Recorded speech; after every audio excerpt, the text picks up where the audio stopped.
Doctor Batra की अकेली मौत, अनसुने संघर्ष और बिना उचित अंतिम संस्कार के उन्हें कितनी बेरहमी से पनडुब्बी से बाहर समुद्र में फेंक दिया गया। इसकी कहानी ने श्रीमती बत्रा को अंदर तक तोड़ दिया।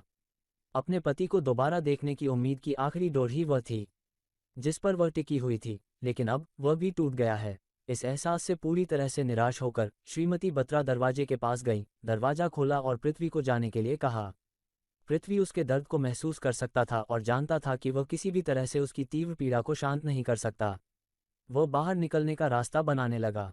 क्या तुम नहीं जानना चाहते कि उन लोगों का क्या हुआ जिन्होंने तुम्हारे प्यारे पति को मार डाला और उसे क्यों मारा गया? श्रीमती बत्रा एक पल के लिए वहीं खड़ी रहीं और पृथ्वी की ओर देखती रहीं। उसने दरवाज़ा बंद कर दिया और पृथ्वी अपनी सीट लेने के लिए वापस चला गया। वह जानती थी कि उसका दिल क्या चाहता है, इसलिए वह यह सुनने के लिए सोफे पर बैठ गई कि यह सब कैसे समाप्त हुआ। यह महसूस करते हुए कि वो डॉक्टर बत्रा के हत्यारों के बारे में और अधिक जानने के लिए उत्सुक थी, पृथ्वी ने कहानी वहीं से सुनानी शुरू की जहां से उसने खत्म की थी। ज्येष्ठ मई के महीने में, जब पूरी दुनिया कोविड-19 के कारण रुकी हुई थी और मौतों की संख्या बढ़ रही थी, नुकसान की कहानियां सोशल मीडिया, अखबारों और समाचार चैनलों पर छाई हुई थीं। आशावाद खत्म होता दिख रहा है क्योंकि अनिश्चितता के काले बादलों ने लोगों के जीवन को धूमिल कर दिया है। जब कोविड-19 से मरने वालों की संख्या सभी अनुमानों को पार कर रही थी, तो अन्य आपदाओं की सुर्खियां भी आने लगीं। गौरवशाली और शांत मानसरोवर पर राक्षस ताल का कब्जा हो गया, रूपकुंड का विनाश, कंकालों की झील, दुनिया के 7 अजूबों में से एक ताजमहल अचानक हो रहा काला, और कुलधरा के भुथा गांव की रात भर घेराबंदी। अविश्वसनीय घटनाओं की इस श्रृंखला ने कई साजिश सिद्धांतों को जन्म देना शुरू कर दिया क्योंकि समाचार पढ़ा। रहस्यमय घटनाएं भारत को परेशान कर रही हैं जो कोरोना के दुखों को बढ़ा रही हैं। क्या ये प्रलय के दिन के निकट आने के संकेत हैं? चिंतित अश्वत्थामा कैलाश पर्वत पर ज्ञानगंज में बैठा था और उसके घाव अभी भी ठीक हो रहे थे। उन्होंने परशुराम और कृपाचार्य के गतिहीन शरीरों को देखा क्योंकि वे ओम के अवचेतन मन में फंसे हुए थे। उनके बगल में ओम था, जो कुलधरा की लड़ाई के बाद बेहोश पड़ा हुआ था। जब अश्वत्थामा ने वेदव्यास से वृषकपि के बारे में पूछा तो उन्हें एक और दर्दनाक जवाब मिला। वृषकापि अपनी मृत्युशैया पर है। बस कुछ ही घंटों की बात है जब वह अपने अस्तित्व की लड़ाई छोड़कर शरीर छोड़ देता है। मुझे नहीं पता क्या करना है। मुझे नहीं पता कि क्या हम हार गए हैं क्योंकि वृषकापि मर रहा है और मिलारेपा लंबे समय से चला आ रहा है, या हम जीत गए क्योंकि नागेंद्र भी मर चुका है। मुझे नहीं पता कि मुझे अभी क्या महसूस करना चाहिए। आप वापस आ गए हैं। आपने वो दरवाजा कैसे खोला? हमें नहीं करना था। ओम के भीतर अचानक कुछ बदल गया और उसके बाद कोई प्रतिशोध नहीं था। हमें फंसाने के लिए और कोई झंझट नहीं थी, और अब हमें रोकने के लिए कोई दरवाजा नहीं था। लेकिन ऐसा कैसे हो सकता है? दरवाजा कहाँ गया? मैंने इसे नष्ट कर दिया। दरवाजा चला गया क्योंकि मेरे और मेरे छिपे हुए अतीत के बीच कोई बाधा नहीं है, कोई पुल नहीं है, कोई दरवाजा नहीं है। अब और नहीं, अब मुझे पता है कि मैं कौन हूँ। आप कौन हैं? मैं देवध्वज हूँ। लेकिन यह नहीं हो सकता। हमने जांच की और आपके पास जन्म चिन्ह नहीं है। ये कैसे संभव है? मैं उलझन में हूँ। देवध्वज का जन्म चिन्ह जो अमरों ने ओम की यादों में देखा वह नागेंद्र के पैर में था, और ओम खुद को देवध्वज होने का दावा कर रहा है। तो इन दोनों में से असली देवध्वज कौन है? वे दोनों। तुम्हारा मतलब है कि वे जुड़वा हैं? नहीं, वे जुड़वा नहीं हैं। वे एक ही व्यक्ति हैं। विभाजित व्यक्तित्व? वह भी नहीं। तुम्हारा कोई मतलब नहीं है पृथ्वी। 2 आदमी एक कैसे हो सकते हैं? यह मेरी समझ से बाहर है। क्या इसका कैलाश पर्वत के अमरों से कोई लेना देना है? या इसका कैलाश पर्वत के अमरों से कोई लेना देना है? तुम्हारा क्या मतलब है कि नागेंद्र के पैर में तिल है, लेकिन तुम देवध्वज हो, वह नहीं? हम सबने आपकी स्मृतियों में देखा है कि देवध्वज का जन्म चिन्ह था। अब अगर नागेंद्र के पास है, जैसा कि आप दावा कर रहे हैं, तो इसका मतलब है कि नागेंद्र देवध्वज है, आप नहीं। हम एक बच्चे के रूप में पैदा हुए थे और एक दूर देश में जहां 3 समुद्र मिलते हैं, विष्णुयश और लक्ष्मी के पुत्र देवध्वज नाम दिए गए थे। सबसे अंधेरे घंटे और ब्रह्म मुहूर्त के पहले घंटे के बीच एक बहुत ही असामान्य रात में जन्मी मेरी माँ ने अमन की मदद से हमारा उद्धार किया, जो सही समय पर कहीं से भी प्रकट हुआ और ग्रामीणों की मदद के लिए इकट्ठा होने से पहले ही गायब हो गया। इस घटना के बारे में हमें बचपन में कई बार बताया गया था। ये हमेशा एक कहानी की तरह महसूस होता था जिसे मेरी माँ ने बनाया था, या कुछ ऐसा था जिसे उन्होंने प्रसव के दौरान दर्द में मतिभ्रम किया था। तब ये सब कोई नहीं जानता था, लेकिन अब मुझे पता चला है कि जिस आदमी ने मेरी माँ को जन्म देने में मदद की, वह कोई और नहीं बल्कि मैं ही था। शायद कृपाचार्य का ये सुझाव सही था कि हम परिवर्तन करने के लिए नहीं बल्कि केवल निरीक्षण करने के लिए हैं। शायद वह बच्चा पृथ्वी में प्रवेश करने के लिए नहीं था। अब मुझे नहीं पता कि ऐसा होना भी था या नहीं, क्योंकि नागेंद्र को मेरे द्वारा डिलीवर किया गया था। शायद हम आपको आपके अतीत में ले जाने से पहले आपके अस्तित्व को समाप्त करने वाले थे, क्योंकि अब पृथ्वी के लिए खतरा आप हैं। मेरे कुछ सवाल हैं, ओम। भ्रष्टा, आपको अपने सभी उत्तर मिल जाएंगे, लेकिन वृषभापी का जीवन अभी भी खतरे में है। मुझे पहले उसकी मदद करने दो। ओम ने वृश्चिकपि का दौरा किया और उसे अभी भी बेहोश पाया। ओम उनके पास पहुंचे और ऋषियों से उन्हें उल्टा करने के लिए कहा। उन्होंने वैसा ही किया जैसा अनुरोध किया गया था। वृषभपि के घाव पर करीने से पट्टी बांधी गई। ओम ने उसके घायल कंधे को करीब से देखा। घाव के आसपास की त्वचा काली और सड़ी हुई थी, यहाँ तक कि नीचे की नसें भी दिखाई दे रही थीं और काली पड़ रही थीं। ये तेजी से फैल रहा है। हम सब कुछ कर चुके हैं जो हम जानते थे, लेकिन इस जहर का कोई इलाज नहीं है। ये जहर वही निकाल सकता है जिसने उसे काटा हो, तभी शरीर इससे मुक्त होगा। लेकिन नागेंद्र मर चुका है, अश्वत्थामा द्वारा मारा गया। क्या इसका मतलब यह है कि वृषकापी की मृत्यु निश्चित है? ओम ने वृषभपि की पट्टी धीरे से खोली और घाव पर अपनी हथेलियां रख दीं। उसे इतना अधिक दर्द होने लगा कि दर्द उसके पूरे चेहरे पर फैल गया। धीरे धीरे वृषकापी के काटने का निशान ठीक होने लगा, लेकिन उसी समय ऋषियों ने ओम के कंधे पर खून का एक बढ़ता हुआ धब्बा देखा, ठीक उसी जगह जहां वृषकापी घायल हुआ था। कुछ ही देर में ओम की पीठ लाल हो गई और कमजोरी ने उसे घेर लिया, जिससे उसे बैठने पर मजबूर होना पड़ा। ऋषियों ने वृषकपि पर लिपटा हुआ वस्त्र उतार दिया और असमंजस में पड़ गए। जबकि वृश्चिक का घाव पूरी तरह से ठीक हो गया था, ये चमत्कारिक रूप से ओम में स्थानांतरित हो गया था। वे जानते थे कि ओम ने वृषभपि को बचाने की जिम्मेदारी अपने ऊपर ले ली है। उन्होंने जल्दी जल्दी उसके घाव पर पट्टी बांधना शुरू कर दिया और ऐसा करते समय, आपने ऐसा क्यों किया? क्योंकि मैं उसकी हालत के लिए जिम्मेदार हूँ, इसलिए उसका दर्द और चोट भी मुझ पर होनी चाहिए। वृषिक अब खतरे से बाहर है, वह ठीक हो जाएगा। आपने वह कैसे किया? यह एक पुरानी खोई हुई प्रथा है। हमसे बड़े, इन सभी अमरों से भी पुराने, मुझसे भी पुराने। क्या आप कृपया हमें पढ़ा सकते हैं? इसे सिखाया या स्थानांतरित नहीं किया जा सकता है। माफी चाहता। आप ठीक है ना? हाँ गुरु, मैं ठीक हो जाऊंगा। आपको अचानक अपनी सारी यादें कैसी याद आ गईं? कुंधरा के भूत गांव में वापस मेरे साथ एक भयंकर लड़ाई के बाद नागेंद्र के चेहरे से खून बह रहा था। वे मृत संजीवनी की प्रक्रिया को पूरा करने के लिए आवश्यक अंतिम तत्व, मेरा रक्त प्राप्त करने के लिए मेरी पीठ पर थे। जब उसने मेरे कंधे पर काटा तो मैं दर्द से चीख पड़ी, लेकिन इससे पहले कि वह मेरा खून चूस पाता, अश्वत्थामा ने अपना सिर फोड़ लिया और उसने मेरा खून कभी नहीं पिया। हालांकि जब मैं उसके काटने से दर्द से चीखी तो उसके खून की एक बूंद मेरी जीभ पर गिरी। उसका खून, वह वास्तव में मेरा है। इससे मेरी सारी यादें ताजा हो गईं और नागेंद्र उदास हो गया। अगर तुम दोनों का खून एक है, तो उसे तुम्हारे खून की क्या जरूरत थी? ऐसा इसलिए है क्योंकि मेरे शरीर में जो रक्त था वह धन्वंतरी का है, और इसमें भी सभी गुण और शक्तियां थी जो उन्हें अमर बना सकती थी। जब मुझे धन्वंतरी लाया गया तब मैं मर चुका था और मेरे शरीर से मेरा रक्त लगभग निकल चुका था। धन्वंतरी पहुंचने से पहले जो कुछ बचा था वह हिमालय की पगडंडी में जम गया था। उन्होंने मृत संजीवनी की प्रक्रिया करने के बाद अपना रक्त मेरे शरीर में चढ़ाया और सुश्रुत ने इसमें उनकी मदद की। इस सत्य को धन्वंतरी और सुश्रुत के अतिरिक्त और कोई नहीं जानता था।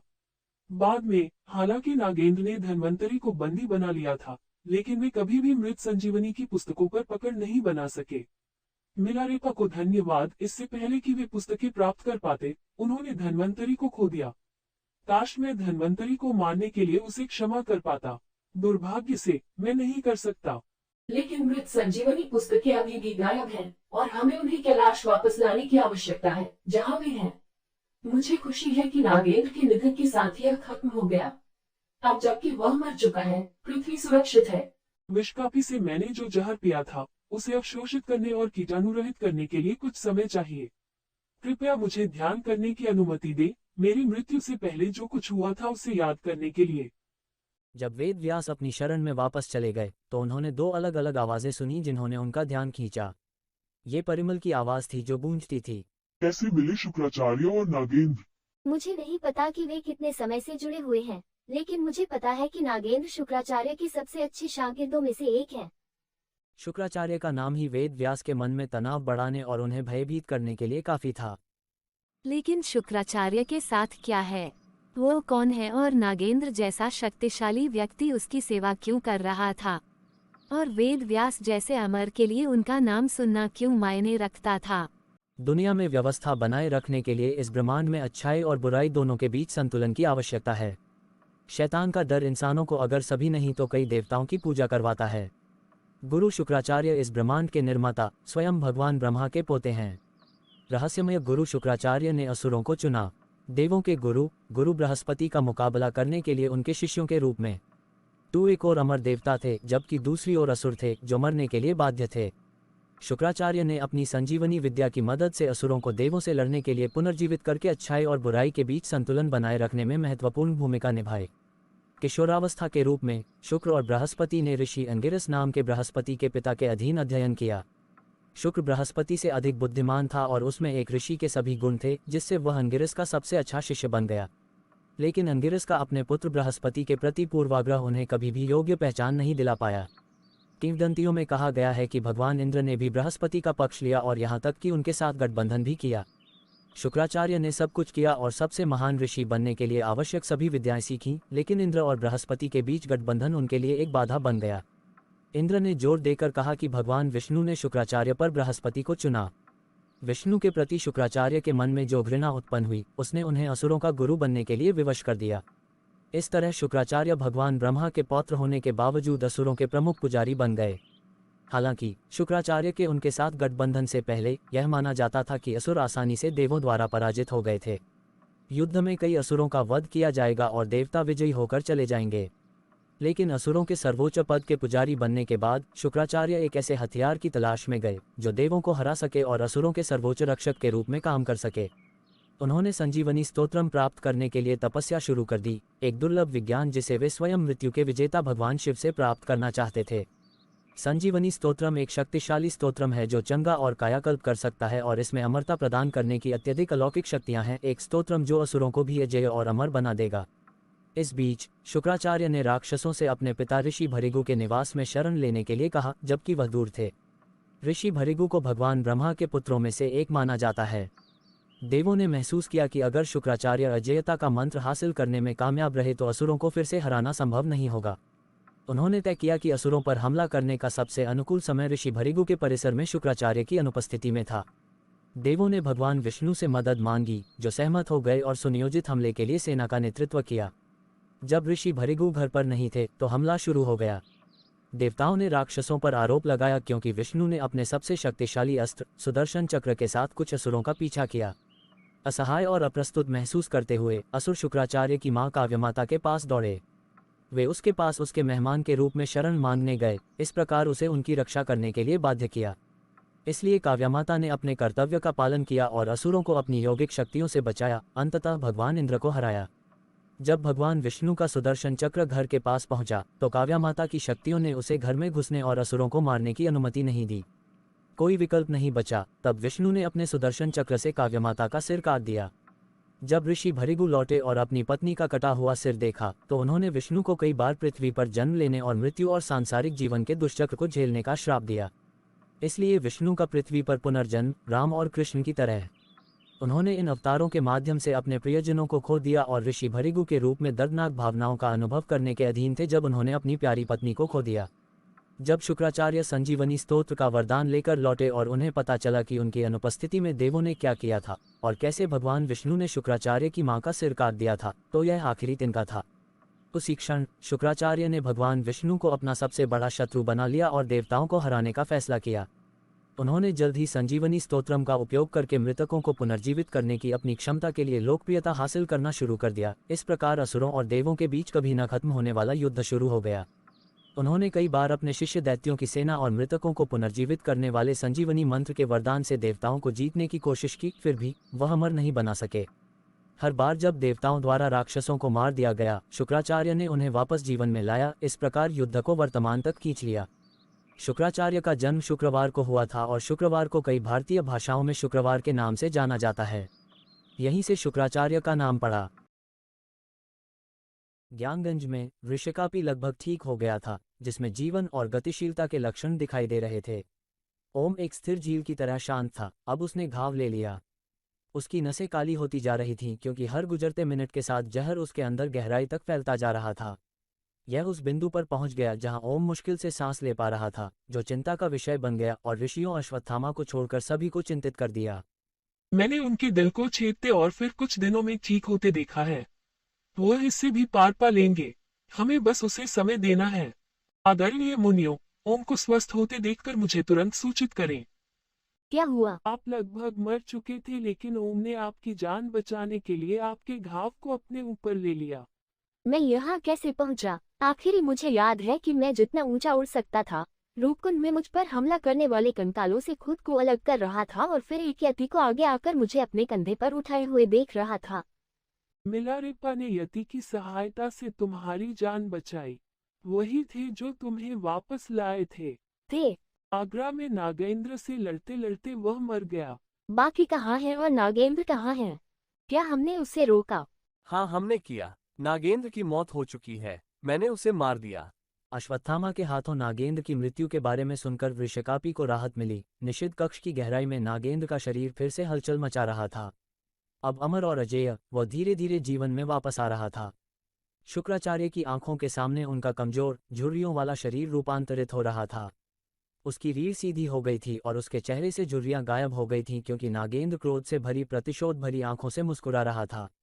अब जबकि नागेंद्र आखिरकार अमर हो गया है, तो तुमने हमेशा के लिए उससे मुक्त होने के बाद हमारे नश्वर जीवन की एक दूसरे के साथ कल्पना कैसे की है?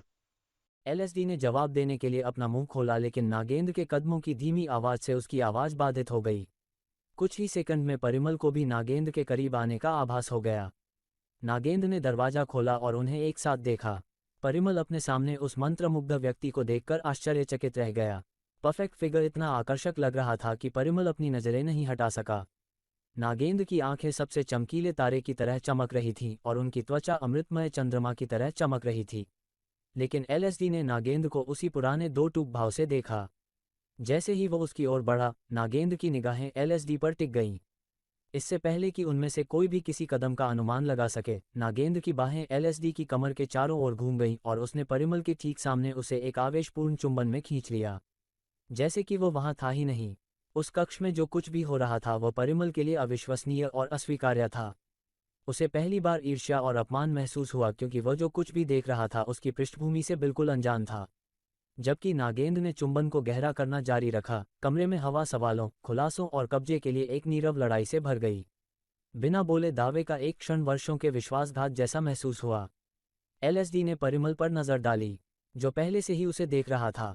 जो कुछ हो रहा था उस पर उसे शर्म महसूस हुई और उसने अपनी आंखें नीचे झुका लीं, जबकि नागेंद्र ने बेशर्मी से अपना काम जारी रखा।